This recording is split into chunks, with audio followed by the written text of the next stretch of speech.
What is going on, ladies and gents? Is this maybe a malfunction? What could possibly be happening? Did we record this back in December? Because there's not a chance in hell. The Chalking Duo is coming out in the middle of the summer, and they're coming out with a podcast. For what reason?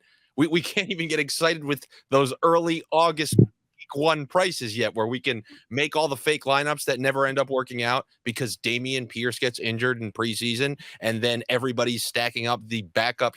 Who's the backup Houston running back, Gary? Devin Singletary, big time. ADP 155. Let's go. Not You Lamar want to play a Miller? game? You want to play a game where you could send me a player and I'll tell you their current underdog ADP. We can have fun all day. But yeah, Devin Singletary.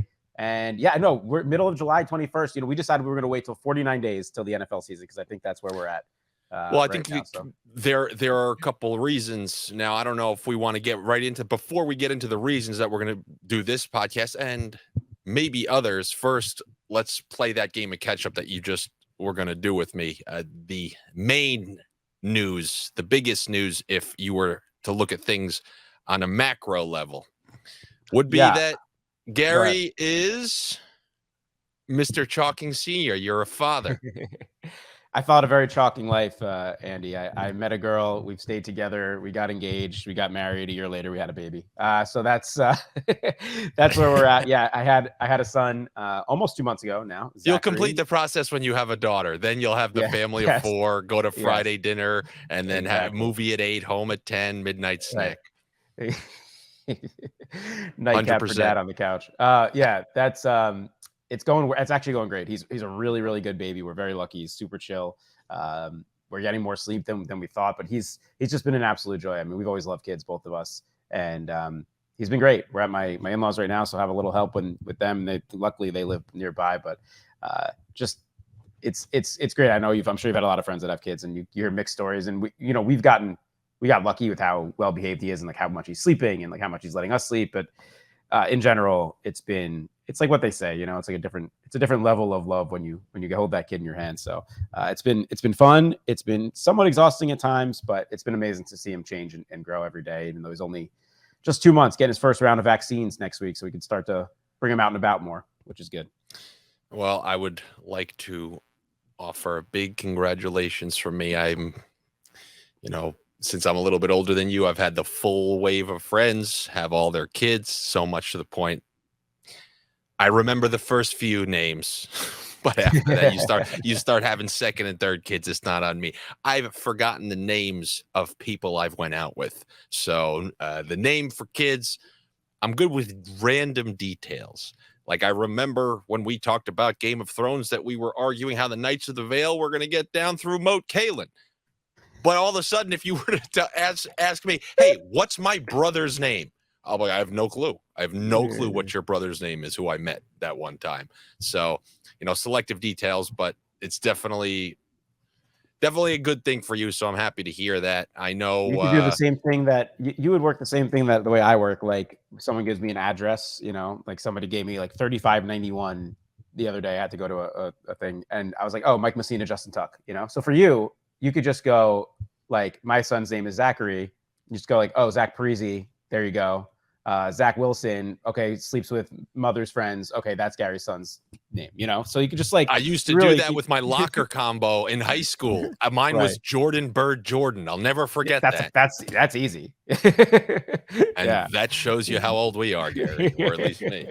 Speaking of mailing, I have your package Oh, beautiful. I just forgot to send it, but no, I'm not one of those guys who just says, oh yeah, I'm going to do that. I put them in here. So Gary has a couple of shirts coming to him. And part of the reason that we're doing this is because this season, well, I'm proposing to Gary, I think it's a good idea to give Look Who's Chalking a really good college try. Number one, worst case scenario, I'm going to put a little funds into it to try to get some mustard behind it. Why can I do that? Because Gary and I, we've split out. I went to WCW. He went to WWE.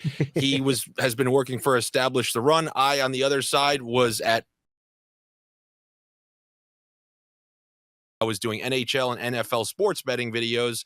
And if you're interested in that, we're going to be giving a couple picks later on today. Gary and I normally don't do that, but why not? Why not? The office, there's no reason we should, especially with no prices for week 1. But I made my own Patreon to give additional picks to people, and it took off throughout the course of the season. And to really accelerate the process, I made a line because it was asked of me. I made a line of T-shirts, clothing that were affiliated with the picks that I gave on the Odd Shopper channel and on my Patreon. And I call giving picks sniffs. You know, like, oh, I sniffed that, sniff the under, sniff the over. You know what Oh, sniff is. we were using it on this channel for a while too. So I'm glad to see the success of sniffing. Absolutely. So if we have been using sniffing, then Gary, you're going to be the proud owner of Sniffin' is Believin', creating more believers on this channel than Joel Osteen. You're going to be the proud recipient of that. And as you texted me, I asked you what size you were, and you go, I'm in that weird lingering area between medium and a large, to which I responded, well, you have a child now, and from what I've seen from all of my friends, that's only going to veer one direction from this point forward. And I made sure to get you larges. Number 2 was a personal design for me. Now, I don't think you want people thinking you're a drug user, but I can guarantee you this is the most comfortable one. And this is, you know what I am? I'm just a certified sniffer. I am a certified sniffer. And then lastly, if you go 5 for 5 or better on a night, I don't even get, you just think about a lineup. You almost have like all your lineup is either even or fire. I call that a raker's delight. Like, you know, you're raking in those chips. I don't know. You know me. I come up with absurd sayings. It makes sense to me. So this one's nicely wrapped, but I am dancing with a top hat in front of a hockey net with chips everywhere. That is that's my favorite one. Oh, it's the top seller. That's great. It's the top seller. And if you want to be purchasing these shirts, you can go to andyfrancis.com or find the shop on my Instagram. How is that for a scumbag YouTube sneaking? But I still have some left.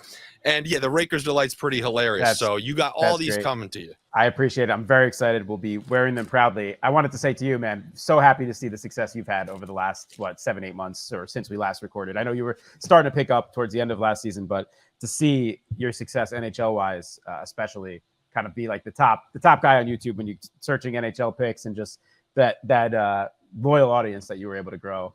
Not surprised at all, and excited to see it continue to grow and expand, because you're the best. We knew you could be the best at doing something like that, especially in the NHL lane, and you're crushing it, man. So it's funny that you mentioned that. That's a natural progression into something that I wanted to tell you, and part of another reason why we got to give Look Who's Chalking a really good, I don't want to say final swing, because we could always do this for fun, but a legitimate swing to make it something bigger, is because, like you just said, I wiggled my way to number 1 in the NHL space, and that afforded me the luxury to publicly on my Instagram reach out to somebody to do a show with me next season.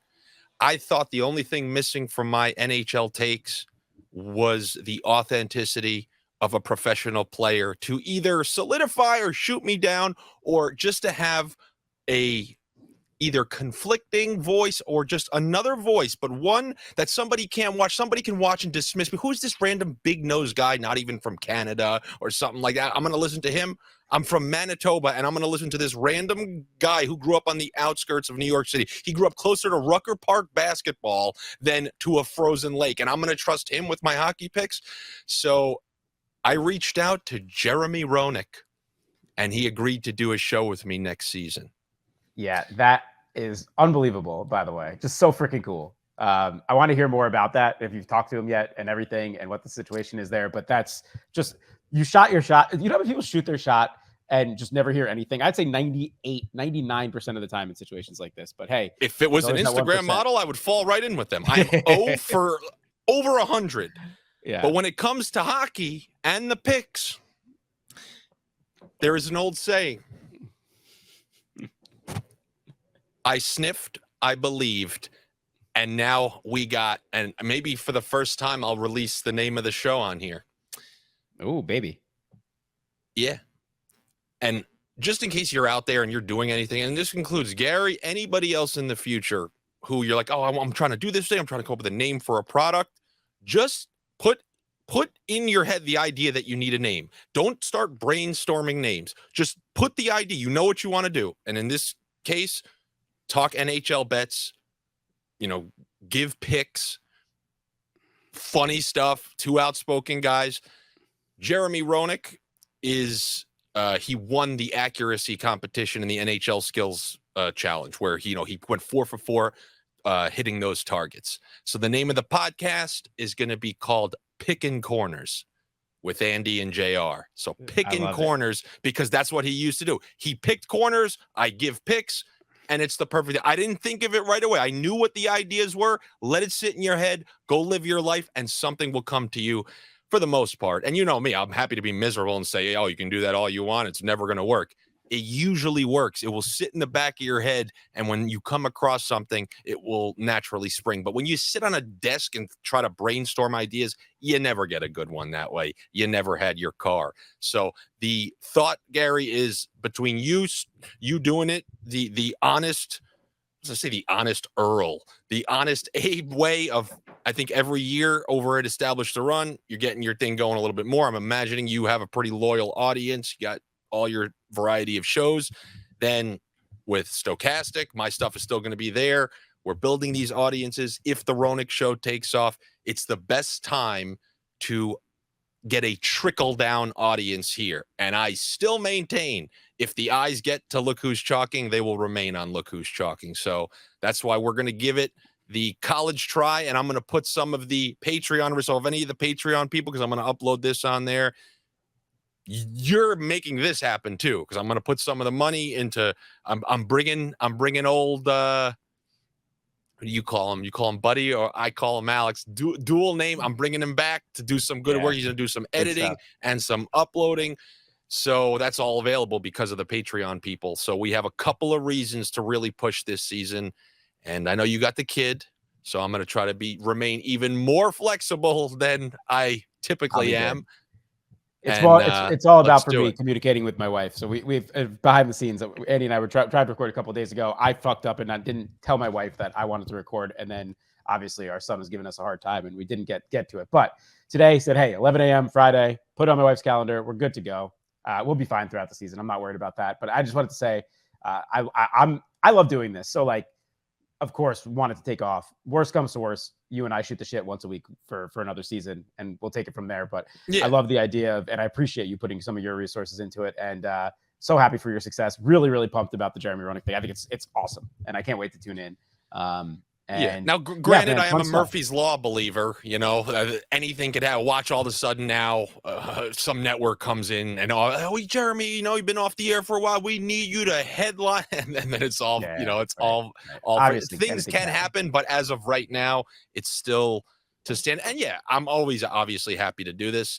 But maybe there's also just stubbornness in me. The same way I'm in my head was certain that the NHL is dying for entertainment value. And then Awesemo gave me half of a chance. And I'm convinced the same thing about this. The only difference is I was on their YouTube every day and we had some marketing behind it and it happened.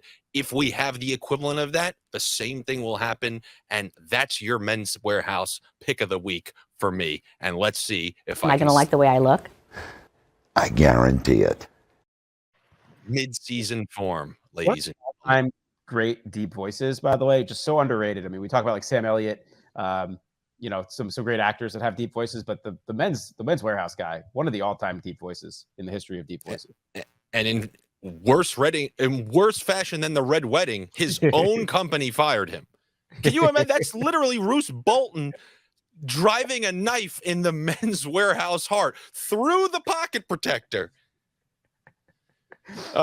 So all right, tough drop for Mr. Men's Warehouse guy. I know he started another business. Actually, the goal. Oh, really? To me, the goal of this podcast would be that it gets so big that Men's Warehouse sends us a cease and desist. That's really what I want. I really want that. So that's our goal, everyone. Blow this up to get the attention of Men's Warehouse so they can send us a cease and desist. That's really what I want. I love that. Okay, yeah. so now we kind of touched upon everything. We got things up to date. You know what the deal is. And now maybe we can talk a little bit about football. Let's start with something a little on the news front, but I know you're a big Knicks fan, big Giants fan. By the way, who's number one in your rankings? Is it Yankees? No, it was Giants for 90% of my life. And I grew up going to every single Giants game. And then I think as you kind of become more of this as your job in the football space and betting space and fantasy space, it's like just your own personal rooting interest takes a little bit of a backseat. Now, I do work for the NBA also, and you mentioned kind of the audience I have at ETR. I think I'm more well known in the NBA streets, but I can't quit my Knicks, man. They're number one for me. I have season tickets. I go to as many games as I can. So it's probably 1A, 1B for Knicks Giants. But I think is there a correlation between misery and fandom? Like, of course, is it because you exercised many of those? You can't even say they were Giants demons because as you were a kid, they had one. I literally saw them. I went to the 2011 Super Bowl. So once you go see your team win a championship in person, it's really hard to ever match that level of passion, I think, again. And also just like lined up at the time in my life where I was a sophomore in college. So it's like, when do you like sports more? Yeah. When do you like sports more than like your high school through like college years, So it just lined up perfectly. And I straight up peaked as a Giants fan at that point. I still love them. I watch every game. Big part of my family. Like they've been in my season tickets. My great grandpa and my grandpa split the first Giants season tickets in my family, and they've been passed down from them. So like I'd literally be fourth generation. So obviously I love it, but it's definitely I would say Knicks, then Giants for me, then Yankees at this point. There's a theory in there about desensitization and exercising your demons. Imagine someone just heard that sentence and is like, what kind of podcast is this? But I know I grew up I know this sounds crazy because I'm the most anti-baseball guy you will ever meet. But growing up, I really enjoyed like the Yankees Mets Subway Series. Then I was in Boston for the Aaron Boone series and for the collapse.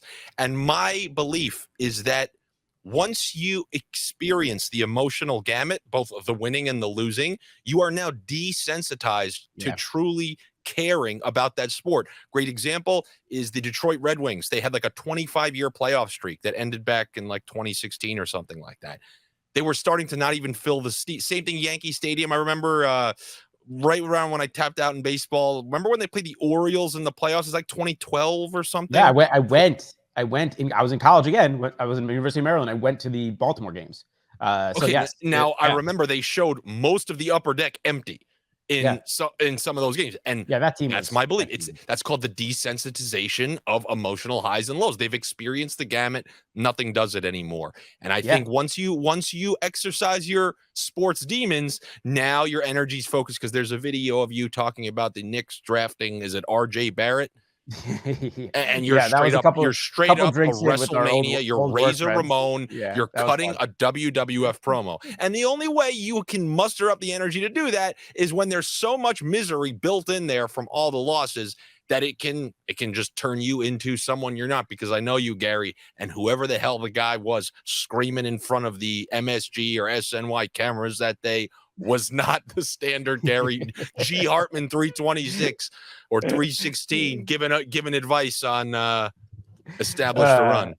Yeah, I mean, I could turn it up every now and then, but that was a funny time. But yeah, no, I totally agree with you. And then just to add context to the Giants side of it, it doesn't help when you win the Super Bowl and then you have the worst decade in the entire league immediately following it. I think the Giants have the worst record from 2012 through 2023 or whatever of every single team in the entire league. They were terrible for a decade. So you mentioned the desensitization. I experienced the ultimate high in person, only to see year after year after year literally be one of the worst team in the league for a full 10-year period. You just desensitized to the losing at that point too. So it's like, I mean, and then you enter your 30s, like the passion isn't the same. For the Knicks, it's a little bit different because the hunger there to see them win a championship. I've lived in New York City now for like 7 years, so just being around that Knicks mania. I've always loved the Knicks, but it's definitely surpassed my Giants passion at this point. All of this just to get to the point that I was going to say before we get into any sort of talking about games, week one, anything like that, is the Saquon Barkley thing that's currently in the news. Yeah. I would hope that a grizzled veteran such as yourself realizes that what the Giants did. I mean, if anything, I would be upset that they even offered him that much money. Yeah. You're talking about, well, before I give you mine, well, what did you think on the Daniel Jones?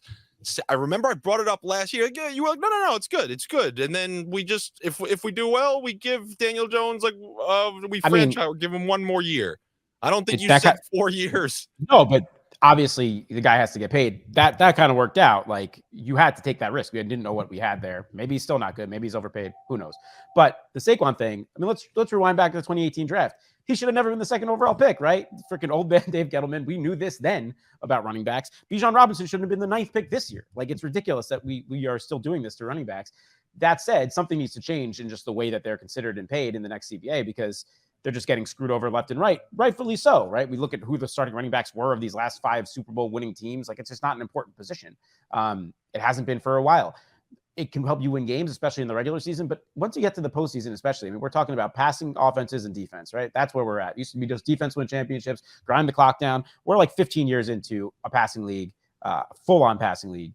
And, you still need to have the defense that shows up at the right times in the playoffs. But listen, a great running back can help you. And in fantasy, it's still important. But I do not blame the Giants at all for the way they handled this. Do I feel bad for Saquon? I mean, it's hard to feel bad for someone that's still going to make $11 million this year or whatever. But do I feel bad for the state of the running back position, for these guys that are putting their bodies on the line week after week and are going to feel it in their 40s and 50s? A little bit. But hopefully they can get that changed. From where we are right now, there's no reason to pay a running back. It's just the reality of the situation. I just love that, like, Saquon, he gets to say, it's one thing if you were an integral part of the offense for years on end. The guy was only healthy when he was a rookie, which is the freshest you'll ever be. Then just injury after injury for multiple years. Then in a contract year, fights his way to stay healthy, but kind of started getting banged up in the second half of the season. Wasn't very productive. The final, if my memory serves me correctly, final third, might even be final half of the season. And now you think you deserve a contract. Look at your contract as a whole. You had 1 year and then a final year with a bunch of garbage in the middle, and you think you should be the guy who's paid long-term. And then if I showed you, just give me an answer, like running backs, the ones who are complaining, who are all in, who want to make the separate running backs union. Every single contract, without exception, the Gurley, the Bell, David Johnson, Ezekiel Elliott, Dalvin Cook, Alvin Kamara. There's not a single one that hasn't been regretted. Not a single one other than maybe Derrick Henry, but something tells me that was just signed so it was like a 3-year deal. We'll see. Yeah. I think that's the answer. Give high money, short term. Like, these running backs, they're not going to get 5 and 6 years. So give them more money rather than the 11. Give them more. These guys should all be getting the JJ Redick contracts, the 1 year, $20 million for the Philadelphia 76ers when he's 38 years old, right? Or 37 years old. That's what they should be getting. 2 years, $40 million for Austin Eckler would have been fair to me, like something like that. Yes. These guys, and that's how it should be. To just speak on the Saquon point, you're totally right about his health. In his second year, by the way, he got hurt after 13 games. He was on a similar track to his first year. So, he had mostly two really strong years. But then, pretty much 3 straight years of either injured or last, he talked about the season before last, clearly not playing at 100%. And then, last year comes in, was good. I think people, and he's never been this guy that he's always been more Barry Sanders like than Nick Chubb, right? Where it's -3, -3, -3, break one out for 40, right? And it ends up being a little over 4.5 yards a carry, but it's not like a guy that is going to be completely the heartbeat of your offense. The way the Giants are designed, especially last year, and even going into this year with kind of their wide receiver core, he is more important to them than he would be to other teams, just because of the lack of firepower on the rest of their weaponry. So he's, I do think in that sense, I understand where he thinks he is that important to a Giants offense. But again, we're talking about a guy that can't stay healthy for the last time. He's only 26 years old. Like, I think that there's other good years in there, but to not give him a 4-year contract, especially like 13, 14 million, I hope they don't. And honestly, if he has another great year this year, once again on a contract year, they should franchise him again next year. And it's just the reality of the situation. It is. DiCaprio would have cut him. I would have went that route. I would have used both of my franchises on Saquon. I'm not Saquon, Daniel Jones. Because the quarterback has no option. There's no holdout. You Kirk Cousins him. It doesn't matter if it's $1 million. You're not tied to freaking Daniel Jones. Yeah. I don't. It just makes no sense. Like, well, because he was good. No he was good last year, on. right? And we talked about we had this debate at this time, like the offseason pod we did last year. We had the same debate, and I was like, listen, there's more good there than people realize. Like, he's got a great deep ball. He's one of the best rushing quarterbacks in the league. He's dealt with a bottom 5 offensive line and a bottom 5 offensive play calling staff and 3 different offensive coordinators over his first 3 years. Like, he needed to have a chance at some stability.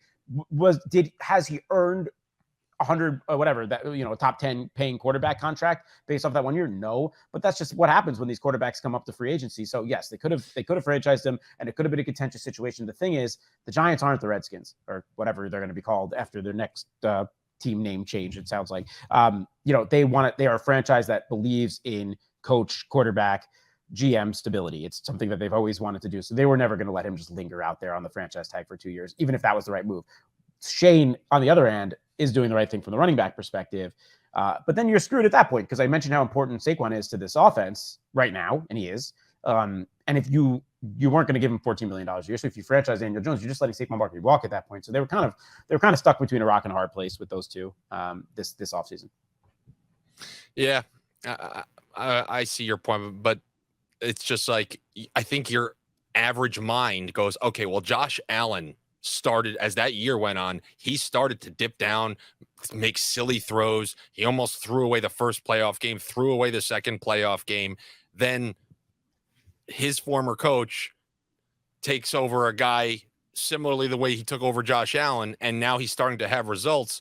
To me, this is not showing that Daniel Jones is reaching his potential. It's showing that the same way Kyle Shanahan will make Brock Purdy look great.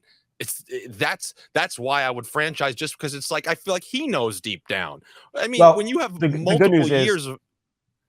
The good news is it's a 2-year contract. There's an out after the second year. So the guaranteed money's all front loaded, which is good. I take that back then. Yeah, I take that back, it looks like a 4-year contract. And honestly, if he performs or continues to increase his production based off last year in 2023 and 2024, it's going to look like a good contract in years 3 and 4. So, like, in that sense, the way they structured it is okay. Obviously, the sticker price looks like crazy, and he will, if he does not continue, or just if he does not exceed last year's play, yes, he'll be overpaid for these 2 years. There's no doubt about it. But at least, I don't mind it. You know what? Yeah. That's a classic rescinded complaint. That's one of those things, you got to read the fine print. I wasn't sure that there was an out after. No, I mean, all these NFL contracts, like Devontae Parker, you think you got 3 years, $33 million? Get the fuck out of here. It's like 1 year, $9 million guaranteed or whatever, and then we'll see type of thing. It's just these agents, the way that they portray them, So, well, being that you immediately knew Devin Singletary's backup status, and I bet you even know whoever the hell is behind him, that means you're pretty well equipped to start talking fantasy football. So, as I mentioned, there's nothing available on the DFS front. No, but best ball is the best thing to happen to the space in a long time, because it keeps How about people this? Explain this to my friend, like my personal friends' classic hometown group, where they'll just roll over the pre-existing settings year after year after year. So if I'm pitching best ball to a group of, competitive fantasy players, but mostly 80% of the league, like not DFS players, so they wouldn't even really understand it. How do you pitch upgrading from standard fantasy to best ball to standard competitive players? Well, what's the best part of fantasy? What would be your answer to that? Like, what's the best part of doing fantasy sports? Season long, like just that in particular, or yeah, sure. Like, overall? What's your favorite part of? What's your favorite? Yeah, season long, I guess. What's your favorite part of season long? An acting teacher once told me that the first thing that comes to your mind is always the right answer, and don't second guess yourself, because that's what your instinct said. And my instinct said beating somebody that I have a real rivalry with, like in my hometown. So I think there's like 2 answers, right? Or maybe 3 if you're in a really long-term league where like winning. This is look who's chalking on the Family Feud board. Winning is ding.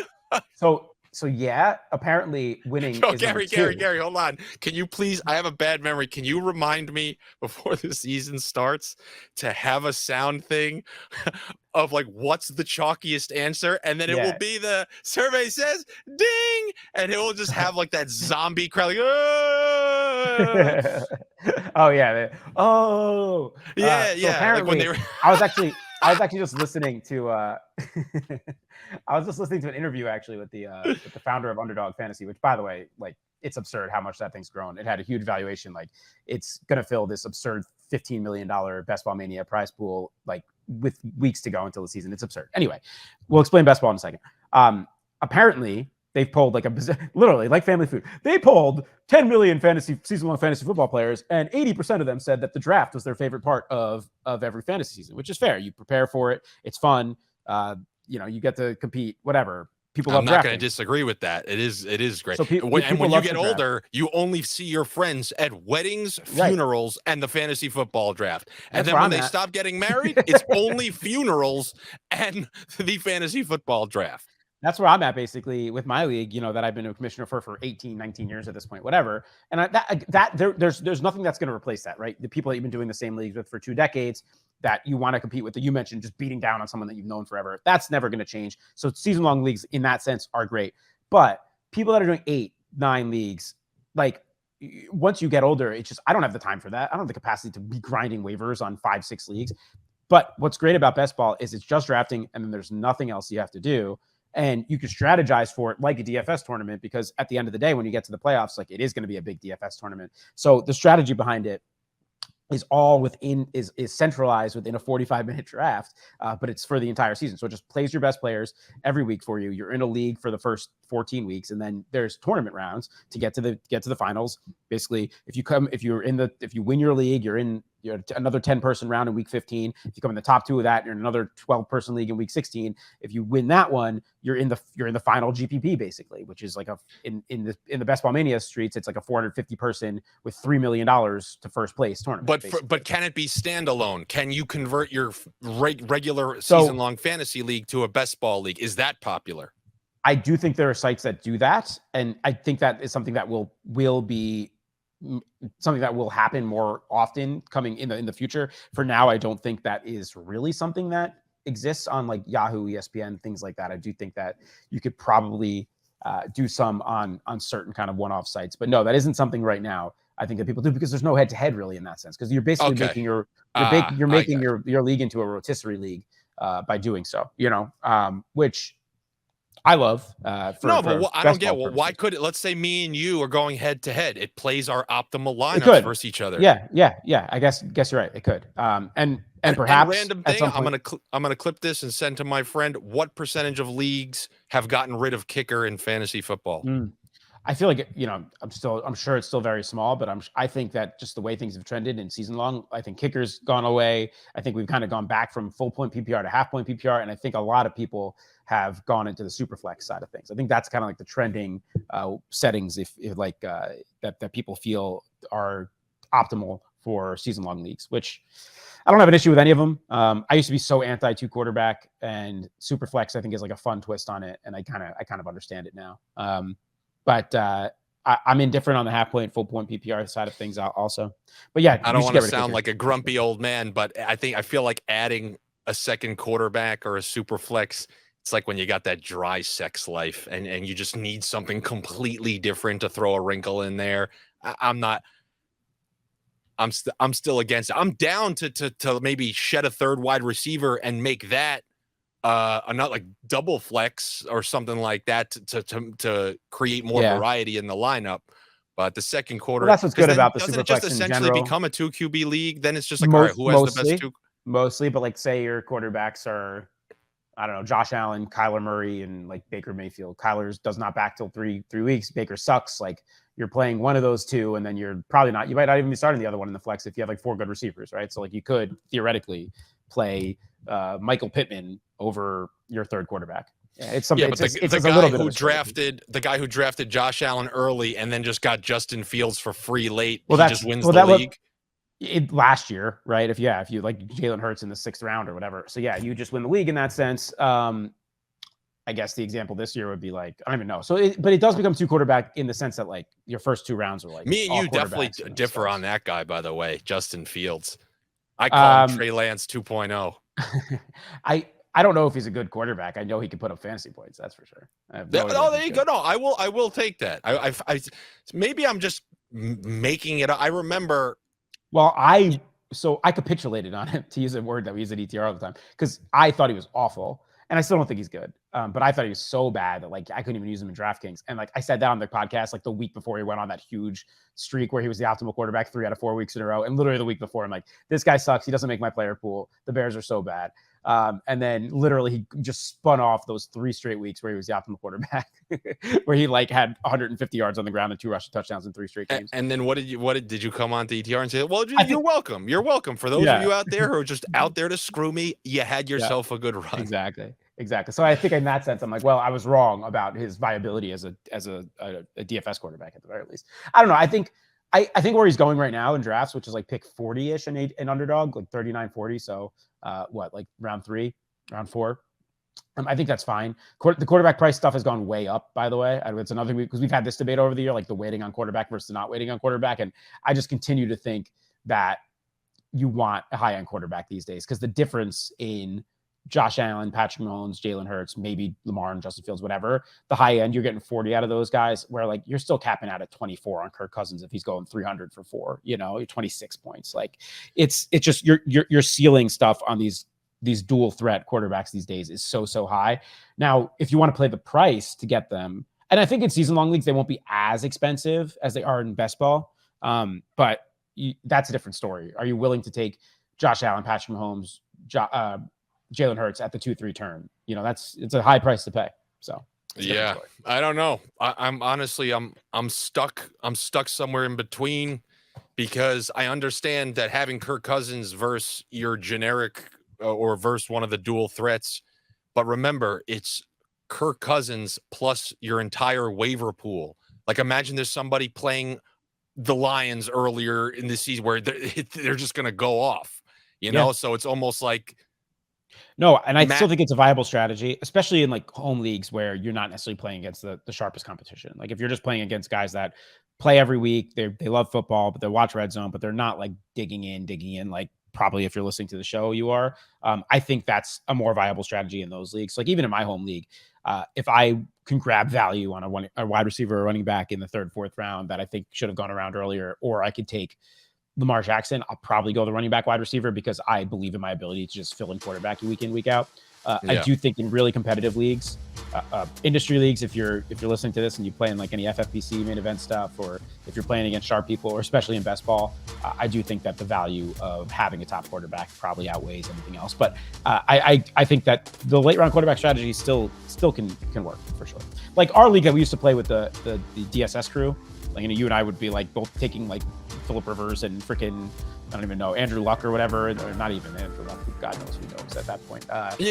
Andrew Luck coming off when he missed the whole year. Like, he was discounted that year. Generic white pocket quarterback and player X. We would both just sit there and wait until the very end and grab those guys. And I think in a league like that, where you're just playing against coworkers, it's totally viable still because you're going to beat them everywhere else. All right. This kind of just came to my head, random situations around the league and whatnot. You can call this a potential sniff. What's your take on San Fran? They obviously still have a perfect cast of weapons with McCaffrey, Kittle, Ayuk, and then Debo, the dual threat. What's the exact situation with Brock Purdy? They say he's going to be. Is he truly going to be available? Sounds like his recovery is ahead of schedule to the point where he might be available for week 1. They're saying that he should be available for week 1, or he's at least saying he should be available for week 1. I think he's going to play the majority of the season. The question is, was last year real? Does it matter, right? If he's the guy that they trust, Kyle Shanahan can get whatever out of any quarterback, right? So I think Purdy, to use best ball ADP as an example, because that's all we can do right now. At the beginning of the offseason, he was going like 190. So we're talking like 16th round, which I think is an awesome pick. He's up to like 170 now. You know, it's a different story. I think when you stack him with Debo or Kittle or Ayuk, I still think it's a great pick. I think otherwise he's just wherever he is on ADP is fine. But I do think he's the guy that they want to roll with. I do think if he's not ready, I think there's a real chance that Sam Darnold over Trey Lance. I think Trey Lance you can call this the sniff, but from what I saw when he was inserted, because remember he was like rehabbing most of the year in Carolina, he came in at the end of the year and played great. Yeah. And I swear to you, from what I've seen from him throughout his career, his big thing has been like, I limit that crazy mistake. Shanahan's offense, where you have a lot of design bootlegs, rollouts. We know how mobile Darnold is, and he is accurate. And if you're feeding him these wide open short passes, all these crossing routes, and we know he's checked the ball down to McCaffrey 14 times when they played together in Carolina. I swear to you, if Purdy's not ready and they give Darnold like the first couple of weeks, I got a weird feeling this kid is going to take off with the Niners. And I know it sounds wild because he left the Jets, then got a second opportunity, but you see what Shanahan is doing with everybody. It's such a high percentage offense with the completions. When you combine a high percentage in terms of completion offense with a guy whose big problem is just taking too many gambles, man, do I think there can be some serious upside with all those weapons. I don't think it's that wild, right? Like, you know what was wild? Geno Smith, 10 years after he was drafted, becoming a legitimately good NFL quarterback. And I think he is, by the way. I think he was a very late bloomer. I think that Seattle offense I'm bullish on again this year. Brandon Thorne, was he as good in the second half when people really tried to focus? He wasn't as good as he was when he was literally a top 3 quarterback for the first 8 weeks, but he was still a top 15 quarterback, like by all metrics. So he was good.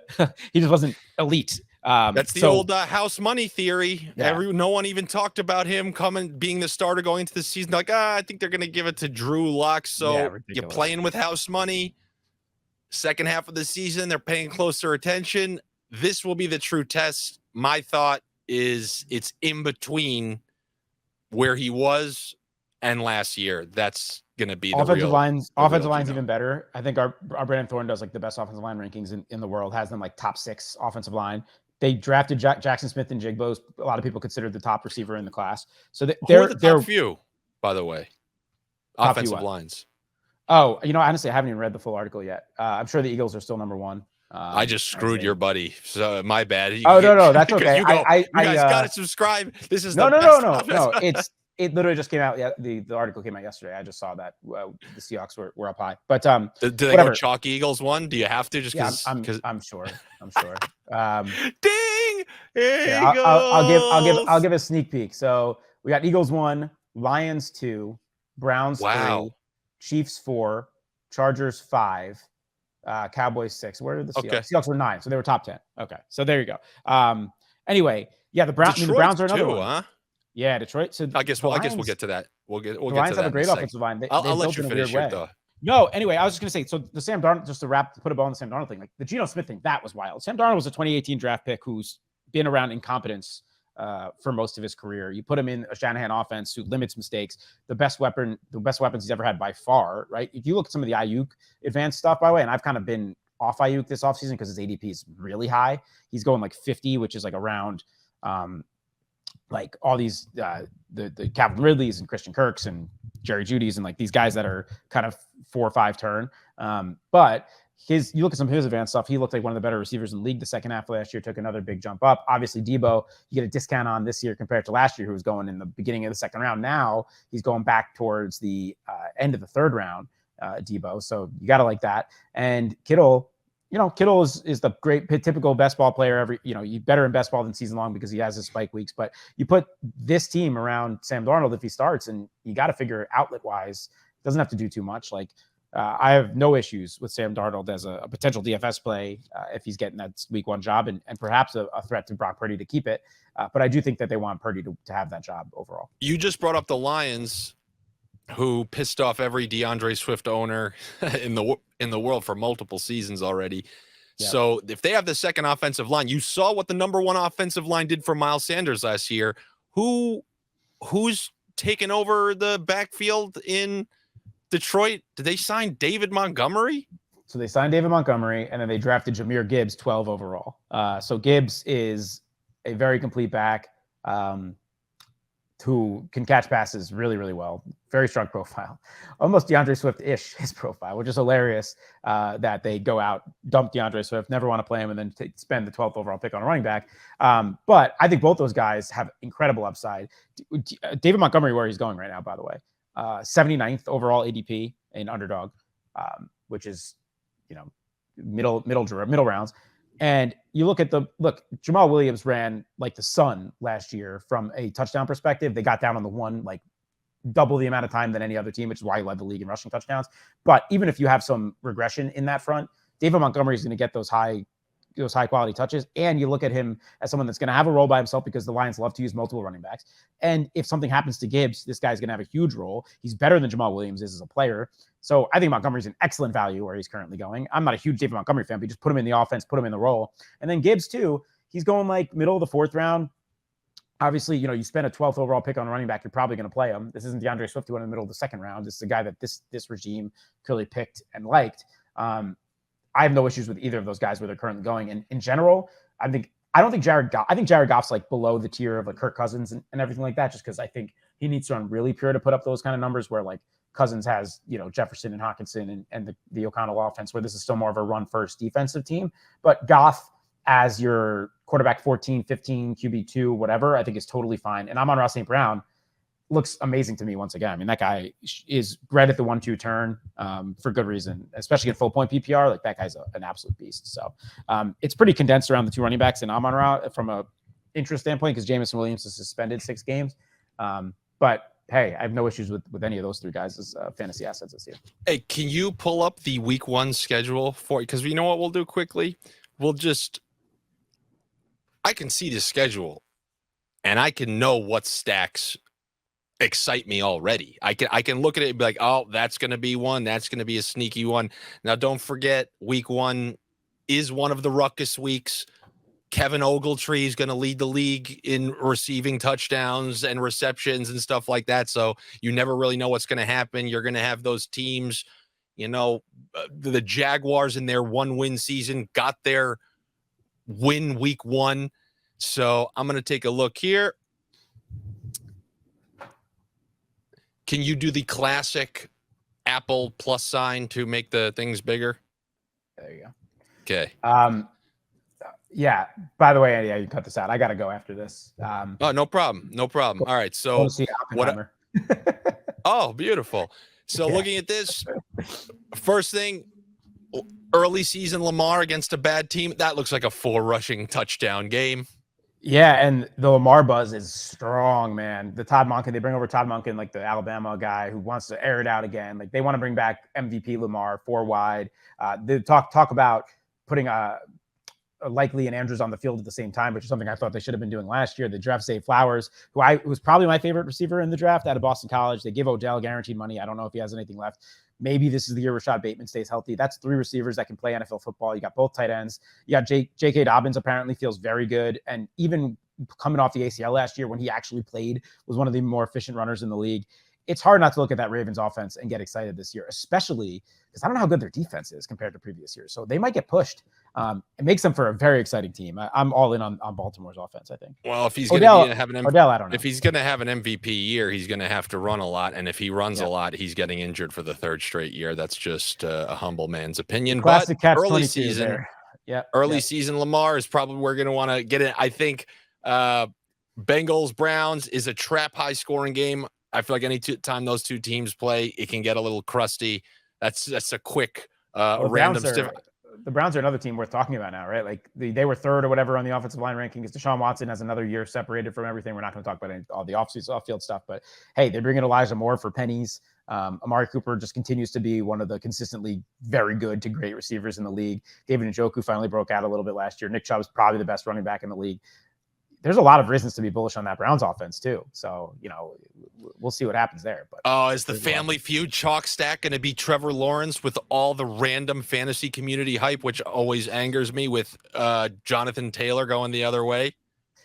Yeah, could be. I don't know what to do with this Colts team. I don't know if I think Anthony Richardson's going to be any good. They drafted 4th overall. I think he can run the hell out of the ball. I don't think he's ready to be an NFL quarterback. I think they could be really bad again, potentially the Colts. On the Jaguars side, Do you believe in the Calvin Ridley renaissance? Because a lot of hype there that he looks amazing in camp, and that you got to pay the piper to get him, man. Going like 32 overall. Kudos to anybody like me in a keeper league who drafted him at the end when everybody forgot about him. Now you can keep him at that, and even if you don't like him, you can trade him with that absurd value. I don't know, but I do know that the fantasy people are hyping up the Jaguars way too much because of how they ended the season. That's another house money thing. They had to win out, and then they just started air. It's not going to be as I think it's what they're like, oh, you got to get a piece of the Jaguars. You don't know that. There were many times where they looked like garbage last year, and you can't just assume. I would rather reinvest in the Chargers offense that got injured once again last year, because we haven't seen Herbert, Williams, Allen, and Eckler for a full season. I would much rather reinvest in those guys because I know it pretty much works every game that they play together. Well, probably the best offensive coordinator change of the year was Kellen Moore going over to the Chargers. And I didn't love these Kellen Moore Cowboys teams, but he was not afraid to air it out. And I think we know for sure he's a pretty sharp offensive mind. They're going to air the heck out of the ball, finally getting a new offensive coordinator in there. So maybe we'll finally see Justin Herbert have 30-point DraftKings games. I'm all in on the Chargers offense too. The Jags, I'm somewhere between you. Like I don't believe the hype right now where Trevor Lawrence is going as like the 5th quarterback, and I like him. 6th quarterback, I think. I like him. I like that the marriage of Lawrence Peterson. I think it's a solid one. But I don't know if I want to pay the prices on all these guys. ETN's going 41 overall, Kirk 49, freaking Ridley 32, Trevor Lawrence 66. It's high prices on all these guys. So Evan Ingram, from a sports betting perspective, don't you dare take the Saints pretty much any week of the year until they finally are massive underdogs, and then everyone thinks they suck, and then Carr will cover that spread. They're 3-point favorites at home against the Titans, and I can assure you Carr will screw you once again. He's all I got left. Rivers is gone. I'm happy that Carr still has a job, but people know that he isn't good anymore, so I feel like my whole purpose in life is kind of defeated.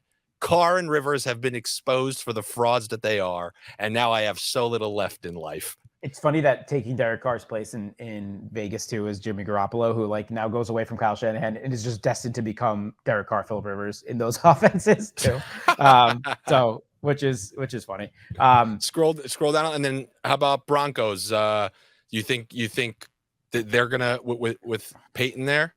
So they were just so bad last year from an offensive perspective, like historically terrible with the amount of where they were scoring touchdowns, how bad Russ was, that there's only one way they can go. But even if their offense gets like 40% better, that's not good enough for what you need to compete in fantasy and in gambling. So they need to get like exponentially better. They can't get worse. I think Sean Payton is a great football mind. Another year of Russ, hopefully not being totally dust. He apparently looks good in the offseason. Who knows? A lot of Judy hype as a breakout year coming for him. He was pretty good when he was on the field. Dolchich looked good when he hit the field last year. They go out. Sean Payton has 1 draft pick in the 2nd round. They go out and draft Marvin Mims, this rookie, in the 2nd round. So that was his handpicked guy. So they have some weapons for him. I'm kind of in wait and see mode on Denver. I get it. They're not too expensive on best ball right now. Javonte Williams is like the 90th overall pick. Judy's the only guy that has a little hype around him. He's going around 40. But all these other guys are pretty cheap to get. Sutton's like 100. So I think they're an interesting best ball team. I'm not ready to say I'm gonna gamble on them or I'm gonna play them week 1 DFS though. Are you upset that your Giants, that their win total is at 7.5? No, I get it. They probably, first of all, they have a tough schedule this year. They probably performed expectations last year. I don't get the narrative that they're a worse team. I think they're a better team than they were last year. They definitely outperformed expectations. Yeah, sure. That's fine. I from a roster perspective, they only got better. So I don't really get that. They didn't change much, but they didn't lose much either, right? And you get another I just year, feel like they won every coin flip game when they went for it against Tennessee, and then at the end, so many of these games just usually those. But no, I get it. I wouldn't at all be surprised to see them win less games or miss the playoffs this year. Wouldn't surprise me at all. And another one that just caught my attention: why is the Minnesota Vikings? Why is their win total only 8.5 in a division with no quality teams? Well, talk about another team that completely outperformed expectations. Not only that, they were they were the worst team, I believe. What's the exact stat? I don't remember the exact stat. But they were the worst. Yeah, but they don't have the Eagles. But they don't have the Eagles and Cowboys in their division. They have the Bears. For sure. The team that's gonna have a worse record this year than they did last year is the Minnesota Vikings. Oh, 100%. Almost guaranteed. So I'm fine on Minnesota. There you go. There's your men. There you go. You snuck in a men's warehouse. We'll guarantee it. And on that note, I do have to run. I know. I know. I think we should do this again in early August. Let's do a week one. Let's do a week one pricing. 100%. I could always do, because also the Patreon people, I don't have much to give them throughout the course of the summer, so you're almost doing me a favor. Now I can shoot this there, and I can get them on a first name basis with you, and I can say, come on, we need money, Gary and all that stuff. I gotta pay too now. But it was a pleasure as always, Gary. I hope everything goes the right way this season, and we can make this work. I have a decent feeling, and for me, that's a good thing. Yeah, me too. Obviously looking forward to it as always, and appreciate all the audience out there. Hope to see it grow. Keep crushing, Andy, and we'll be back soon. All right, everybody, take it easy. I'll be back with you in the next couple of weeks or so. We'll check in, but the good news is you're definitely gonna have another season. Look who's talking. Yeah. All right, everyone. We'll talk to you then. Take it easy.